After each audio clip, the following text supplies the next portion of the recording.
हरिओम। कैसे हैं आप सब? आशा करती हूँ आप सब अच्छे होंगे। तो शुरू करते हैं आज का सत्संग। ओम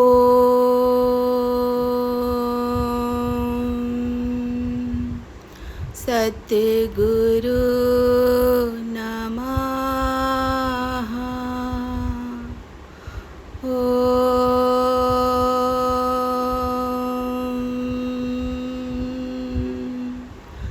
परमात्मने नमः।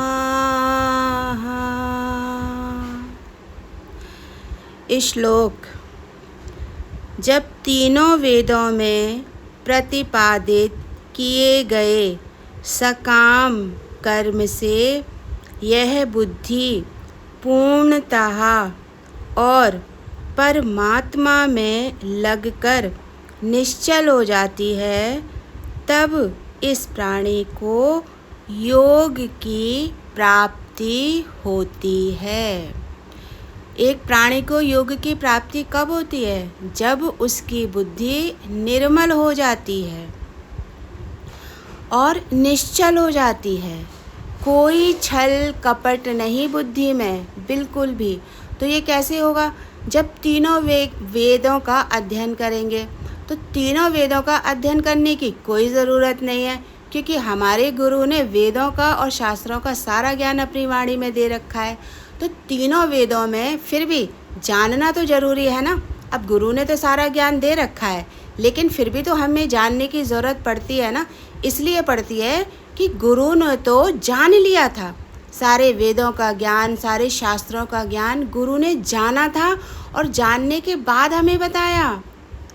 तो हमें तो मक्खन मक्खन मिला है, तो हमें इसीलिए तो हम नहीं छूट पा रहे हैं संसार से। इसीलिए तो हम अपने भीतर के स्वरूप से नहीं जुड़ पा रहे हैं, क्योंकि हमें गुरु ने मक्खन मक्खन दे दिया है और हमें वही खाने की आदत पड़ गई है। आप भी खाओ और जो आया है लो वो भी खाए और हम भी खाएं, और खा पी करके आहा क्या आनंद आता है कि नहीं आता आनंद। लेकिन मक्खन बना कैसे, है ना? तो बनाने का प्रोसेस कितना कठिन होता है। तो गुरु ने तो हमारे ऊपर बड़ी कृपा बरसाई है निराकार ने, कि उसने हमारे जीवन में गुरु को भेजा। और गुरु ने हमारे ऊपर बड़ी कृपा बरसाई है कि उसने हमें सारा का सारा ज्ञान बिना मेहनत किए दे दिया। हमें कुछ करना ही नहीं पड़ा, बस गए और हमें जाके बैठना पड़ा है बस, और थोड़ा सुनना पड़ा है। तो बुद्धि निश्चल कैसे होगी? बुद्धि निश्चल तब होती है जब तीनों वेदों के ज्ञान में कुछ नहीं है। तीनों वेदों में केवल और केवल ये बताया गया है कि संसार कैसे बनता है, ये प्रकृति कैसे बनती है, सारे देवी देवताओं का क्या काम होता है, रोग, हमारे जो भी शरीर के कितने रोग होते हैं, उसमें कितनी सारी पहले हमारे यहाँ जड़ी बूटियाँ हुआ करती थी, है ना, उन सब की चिकित्सा बताई गई है। तो पूरा का पूरा जो हम इस संसार में रहते हैं ना, आकाश, चांद, तारे, पृथ्वी, जल, वायु, अग्नि, सारा का सारा वेदों में यही ज्ञान दिया गया है। तो जब जान लिया कि इस संसार को बनाने वाला कौन और इस संसार को बनाया किसने, और मैं इस बने बनाए और जिसने बनाया उस संसार में आके रहने लगा। ठीक है, पैदा हुआ माता के गर्भ से, रहने लगा। तो ना तो ये मैं लेके आया था, ना तो मैंने पृथ्वी बनाई, ना मैंने वायु बनाई, ना मैंने अग्नि बनाई, ना मैंने जल बनाया। मैंने कुछ नहीं बनाया, ना मैंने आकाश बनाया, कुछ नहीं बनाया मैंने। और जितना मुझे जीवन पार्जन के लिए मुझे जो जो चीज़ें मिल रही हैं वो भी मैंने नहीं बनाई हैं, और जो जो मुझे आगे भी मिलेंगी वो उसमें भी मेरा कोई हाथ नहीं होगा। सृजन करता कोई और है, और धावा जमा के बैठ जाता है मनुष्य अपना कि मैं करता हूँ, मैं करता हूँ, मैंने किया। तो जब एक योगी ये वेदों के शास्त्र में पहले वो अपनी पढ़ाई पढ़ता है, वेदों के शास्त्र का अध्ययन करता है, और फिर वेदों के अध्ययन करने से उसे पता चल जाता है कि ये सारा संसार तो अविद्या रूपी है, इस संसार में मन लगाने से कुछ नहीं मिलेगा। उसके बाद में बुद्धि धीरे धीरे से हटने लगती है। अभी हमने कोई चीज़, अभी सिंपल सी बात कि हमें मालूम नहीं है कि रोटी कैसे बनाई जाती है, हमें पता नहीं है कि रोटी किस चीज़ से बनती है। अब हमारे सामने आएगी तो हम खाएंगे तो हमारा मन जाएगा ना कि ये क्या चीज़ है, समझ में नहीं आ रहा है, कौन सी चीज़ है, ये हम क्या खा रहे हैं, ये कैसे बनी है, किसने बनाई है, कैसे बनाई जाती है। कितने सारे प्रश्न हमारे आएंगे ना अंदर में। और फिर हम पूछेंगे कि भाई ये क्या चीज़ है, क्या, हमें तो समझ ही में नहीं आ रहा। फिर कोई कहेगा अरे ये रोटी होती है। अच्छा, इसको रोटी कहते हैं? हाँ। अच्छा, तो कैसे बनती है? कि अरे ये तो गेहूँ उगाया जाता है खेत में, किसान उगाता है, फिर पकता है गेहूँ, पहले सिंचाई करी जाती, बीज डाले जाते हैं, फिर सिंचाई की जाती है, फिर बड़े होता है पौधा, फिर पकता है, फिर उसे काटा जाता है, काटने के बाद में फिर गेहूँ और वो अलग किया जाता है, गेहूँ का जो भूसा होता है, क्या होता है ना, वो अलग किया जाता है। उसके बाद में फिर सारी की सारी भूसी निकाली जाती है, फिर इसको लाया जाता है, फिर इसको धोया जाता है, फिर इसको सुखाया जाता है, फिर इसको पीसा जाता है, और तब जा कर के कोई आटा लगाता है, रोटी बनाता है, और फिर जा कर के हमारी थाली में आती है। इतना लंबा प्रोसेस है। लेकिन हमारे सामने तो आ गई ना रोटी, हमें क्या पता। बताने वाले ने बताया ना कि अरे मैं जो एक रोटी खा रहा हूँ उसके लिए इतनी मेहनत है, इतनी मेहनत, इतने लोगों की मेहनत। तो ऐसे ही कि आज ये जो मैंने मनुष्य चोला धारण किया है और मैंने बुद्धि में सब कुछ डाल लिया, घर मैंने बनाया, मकान मैंने बनाया, बच्चों को मैंने पढ़ाया, बच्चों को मैंने लिखाया, शादी किए, विवाह किया, इतना मैंने धन जोड़ा, संपदा जोड़ी, और आज भी मनुष्य ये नहीं समझ पा रहा है कि चल तूने जोड़ी तो जोड़ी, संसार में आया है तो कुछ तो काम करेगा।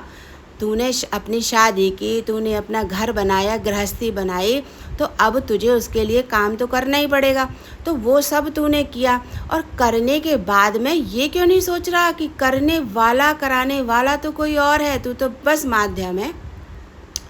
माध्यम है कि काम तो कर रहा है, धन तेरा बैंक में जमा पड़ा है, तूने काम किया, चलो तुम्हारा धन जो है बैंक में जो है जमा पड़ा है। अब उस बैंक के धन को ज़रूरत पड़ने पर तुम ही तो खाते हो, या तुम्हारा जिसका मन करता है तुम उसको देते हो, सबको तो नहीं देते ना। फिर तुम रोते क्यों? हाय मैंने तो बेटे को इतना दिया, हाय मैंने बेटी को इतना दिया, हाय राम इस महीने तो मेरा इतना खर्चा ज़्यादा हो गया। अभी छुट्टियां चल रही हैं ना, अभी सबके घरों में आए होंगे, बेटियां आई होंगी, नाती आए होंगे, नातिनें आई होंगी, रिश्तेदार आ रहे होंगे। अब क्या माइंड जाएगा कि हाय राम इस महीने तो बड़ा खर्चा। मतलब छुट्टियों से पहले ही आदमी आकलन कर लेता है कि अरे भाई अब तो बहुत ज़्यादा, इस महीने भाई बहुत खर्चा होगा, सब लोग आएंगे, है ना। तो ये तो संसार है। लेकिन जो जान जाता है ना गुरु के ज्ञान से, जो अपने को तैयार करता है, जिसको अपनी बुद्धि निश्चल करनी है, और निश्चल कब करनी है कि सारे बने बनाए खेल को वो केवल जानेगा कि मैं तो निमित्त मात्र हूँ, ना मेरा कुछ था, ना मेरा कुछ है, और ना मेरा कुछ रहेगा। ठीक है। और इतना अगर मेरा ही मेरा करते हो कि घर भी मेरा है, पैसा भी मेरा है, सब मेरा है, तो फिर तुम अकेले सबको निकाल दो, सबको निकाल दो घर से। उस घर में तुम अकेले रहो, और जितना तुम्हारा दाना पानी होता है तुम सब अकेले खाओ, अकेले खाओ। और जितना तुम्हारा धन है उसको तुम जीते जी ख़त्म करके जाओ। अपना खाना पूरा खा के जाओ, अपना पानी पूरा पी के जाओ, दवाइयाँ पूरी खा के जाओ, घर की एक एक ईंट खा के जाओ, घर की एक एक सामान खा के जाओ, अपनी बैंक में रखा हुआ एक एक पैसा खा के जाओ, कि अंतिम समय में कुछ भी छूट ना जाए, कुछ भी अंतिम समय में छूटना नहीं चाहिए, क्योंकि ये तेरा है। तू कहता है ये मेरा है, मेरा है, मेरा है। अंतिम समय में सारा का सारा खा के इस पेट में हजम करके जाओ, जा पाएगा? तो समझो इस बात को, ना जा पाएगा, ना कभी जा पाया है, सब यहीं छूट जाएगा। तो क्यों ना जो छूट ही जाएगा तो वो सारा छूटा ही पड़ा है, हम जान लें, और जान करके अपनी बुद्धि को एकदम निश्चल कर लें, एकदम निश्चल। देखो मेहनत बहुत लगती है, मेहनत बहुत लगती है। अपने बसे बसाए घर को, बसी बसाई गृहस्थी को तिल तिल करके हम मरते हैं, तिल तिल करके हम सामान जुटाते हैं, तिल तिल करके हम अपने लिए आगे पीछे का सोच करके जमा करते हैं। उस सब से बुद्धि हटाना बड़ा मुश्किल है, लेकिन हटा लो ना। तुम्हारे सब सर पे थोड़ी ना रखा है, सब तो तुम्हारा सामान सब व्यवस्थित है, घर है तो घर की जगह है, घर का सामान है तो वो अपने अपने स्थान पर है, पैसे हैं तो वो अपने स्थान पर है, सब देखो अपने अपने स्थान पर है। लेकिन स्थान पर क्या नहीं है? बुद्धि स्थान पर नहीं है। सारा का सारा रोना इसी का है कि बुद्धि स्थान पर नहीं है, और स्थान पे ना होने के कारण ये बार बार खिसकती है, बार बार खिसकती है। एक योगी बार बार अपनी बुद्धि को स्थान पे लाता है गुरु के वचनों की पालना करके कि नहीं, मुझे कुछ नहीं सोचना, मुझे निश्चल बनना है, मैं योगी हूँ और मेरा योग परमात्मा से जुड़ना चाहिए। और मेरा योग बार बार कहाँ जुड़ रहा है? मेरा योग बार बार जुड़ रहा है माया से और मायावी पदार्थों से। तो सब स्थान पे है। देखो बैंक में से पैसा नहीं खिसक के आ जाता है आपके पास। ज़रा चला जाए, ज़रा एक 100 रुपये बैंक में से ज़रा खिसक जाएं और फिर मोबाइल में मैसेज आ जाए कि भाई 100 रुपये निकल गए। देखो कितना आदमी 100 रुपये के लिए परेशान हो जाएगा, चाहे उसके बैंक में लाखों रुपए पड़े हों। 100 रुपये मेरा कहाँ चला गया, 100 रुपये मेरा कहाँ चला गया, है ना? परेशान हो जाएगा। जब तक पता नहीं लगा लेगा तब तक चैन नहीं आएगा। घर का सारा सामान स्थान पर रखा हुआ है। बोलो, पलंग खिसक के आ रहा है? आ रहा है क्या? नहीं आ रहा ना। टीवी खिसक के आ रहा है? नहीं आ रहा ना। फ्रिज खिसक के आ रहा है? नहीं आ रहा ना। वो आपने जहाँ स्थान पर रख दिए वो सामान वहीं स्थान पर है। हाँ, जब आपको ज़रूरत लगेगी तो आप भले ही स्थान परिवर्तन कर सकते हो। लेकिन बुद्धि बार बार खिसकी रही है, खिसकी रही है, खिसकी रही है। बताइए, सेट ही नहीं होगी तो आपको कैसे आप योग में लगोगे? बुद्धि आपकी सेट एक जगह नहीं होगी तो आप कैसे योग में लगोगे? सोचो, समझो इस बात को। जब हम इस बुद्धि को एक स्थान पर सेट कर लेंगे ना कि भाई अब निश्चल भाव में आ जाओ, मेरा कुछ नहीं है, मेरा कुछ नहीं था, मैं कुछ लेके नहीं जाऊंगा, और अब मुझे अपना योग केवल परमात्मा से जोड़ना है। और जीते जी आँखों के सामने आपका चीज़ खराब हो रही है, आपके चीज़ों की कोई देखभाल नहीं कर रहा है, आपसे जितना होता है आप उतना करो। और एक टाइम पर आप खुद ही सामर्थ्यवान नहीं हो अपनी चीज़ों को संभालने के लिए, खुद ही सामर्थ्यवान नहीं हो चीज़ों को व्यवस्थित करने के लिए। आप अपनी हालत तो देखो कि खुद ही सामर्थ्यवान नहीं है। आज इतने साल हो गए, इतनी उम्र हो गई, इतना ज्ञान सुन सुन के, और फिर भी हमारी सामर्थ्य कहाँ जा रही है? ये व्यवस्थित नहीं, वो व्यवस्थित नहीं, ऐसा हो जाए, वैसा हो जाए, ऐसा नहीं हो रहा, वैसा नहीं हो रहा। कैसे निश्चल भाव में रहेंगे? बताओ, कैसे रहेंगे? सारा दिन तो बुद्धि अपनी जगह से हट हट के जाती है, हट हट के जाती है, स्थिर रहती है बुद्धि। तो एक योगी अपने जीते जी गुरु के ज्ञान से इतना योग पकाता है और इतना इस संसार को मिथ्या करके बैठता है कि उसके सामने उसी की बनाई हुई और उसी के तिल तिल मर के वो जो भी करता है। आज जैसे हम गृहिणी हैं, हमने घर बनाए, व्यवस्था बनाई, कितनी सारी चीज़ें इकट्ठी कर कर के लाए, आज घर भरे पड़े हैं। लेकिन गुरु का बच्चा वही है जिसका किसी चीज़ में मन ना जाए। वो कल ये सब छोड़ के चला जाएगा तो सब कुछ यहीं पड़ा रह जाएगा, और जिनको वर्तन करना है वो उसका वैसे वर्तन करेंगे, जिनको बेचना है वो बेचेगा, जिसको रखना है वो रखेगा, जिसको फेंकना है वो फेंकेगा, वो अपने हिसाब से करेगा। तो इसलिए मैं जीते जी अपने हिसाब में फिट हो जाऊं कि अब मेरा कोई काम है नहीं है। इतने साल हो गए, इतने साल ज्ञान सुन सुन के हो गए, अब मेरा कोई काम नहीं है। हाँ, अगर सेवाधारी हैं, सेवा हमारी कर रहे हैं तो ठीक है, और अगर हमारे पास सेवाधारी भी नहीं है तो मैं 2 कदम चल के चाहे खाना बनाऊं, चाहे चाय बनाऊं, चाहे जो कुछ बनाऊं, उसमें भी मेरी बुद्धि बिल्कुल लगनी नहीं चाहिए, लगनी नहीं चाहिए। सोच नहीं होनी चाहिए, हाय राम मुझे तो जाना है, हाय राम मुझे तो बनाना है, हाय राम मुझे तो करना है। शरीर अस्वस्थ होता है तो आदमी 100 बार सोचता है कैसे उठूं, कैसे जाऊं, हाथ नहीं चलते हैं, पैर नहीं चलते हैं। पर देखो, ना ना ना ना करने के बाद भी जाना तो पड़ता ही है, और जाना ही है। चाहे आधे घंटे बाद जाओ, चाहे 1 घंटे बाद जाओ, और चाहे 4 घंटे बाद जाओ। तो जब जाना ही है तो वहाँ बुद्धि क्यों लगाना, क्यों लगाना वहाँ बुद्धि? माना बेटे बड़े अच्छे हैं, बहुत अच्छे हैं, तो बुद्धि वहाँ क्या लगाना कि आए कि नहीं आए, खाना खाया कि नहीं खाया, ऑफिस से आया कि नहीं आया, रिश्तेदार हैं वो कैसा होगा, फलाना कैसा होगा, ठिकाना कैसा होगा, आज सत्संगी अच्छा वो कैसा होगा, लाओ यहाँ फ़ोन करके पूछे, वहाँ फ़ोन करके पूछे। मना कुछ नहीं है, सब अच्छा है। प्रेरणा आए, जहाँ भगवान निराकार प्रेरणा दे तुरंत उठाओ, बात कर डालो, हाँ भाई ठीक हो, ठीक है ठीक है। बेचारा अगर उसकी कोई समस्या होगी तो वो समस्या बताएगा। पर हमारी योग्यता है कि हम अपने को कितना इन सारी चीज़ों से दूर रख सकते हैं।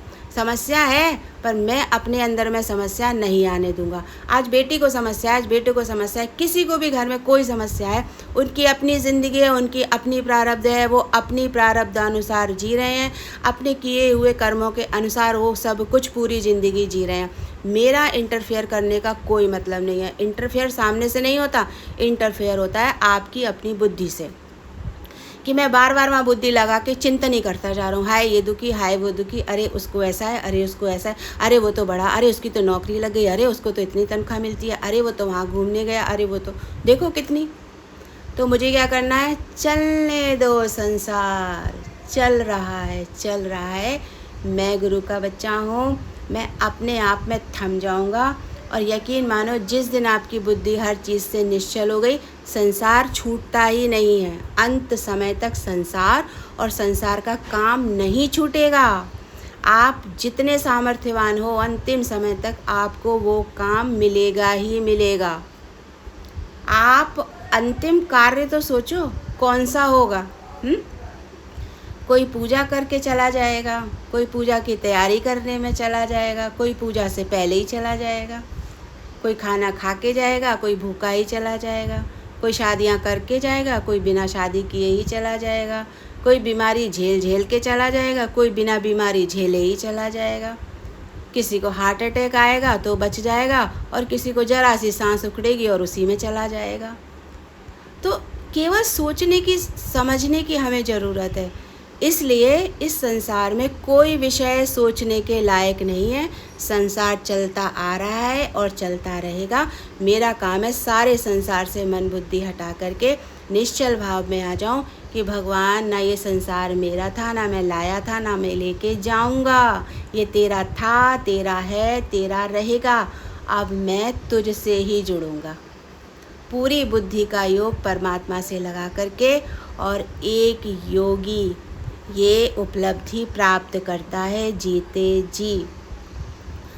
जिस योगी ने सर्व कलाएं सीख ली ना गुरु के संग करके, उस योगी के लिए संसार इतना सुंदर है, इतना सुंदर है कि एक अरबपति अंबानी भी इस संसार का मज़ा नहीं ले सकता, चाहे वो पूरे विश्व में भ्रमण कराए, जितना एक योगी अपने एक छोटे से स्थान में पूरे संसार का मज़ा ले लेता है। तो हम सब केवल समझेंगे, और समझने के बाद में ये अपने गुरु के वचन की पालना करेंगे।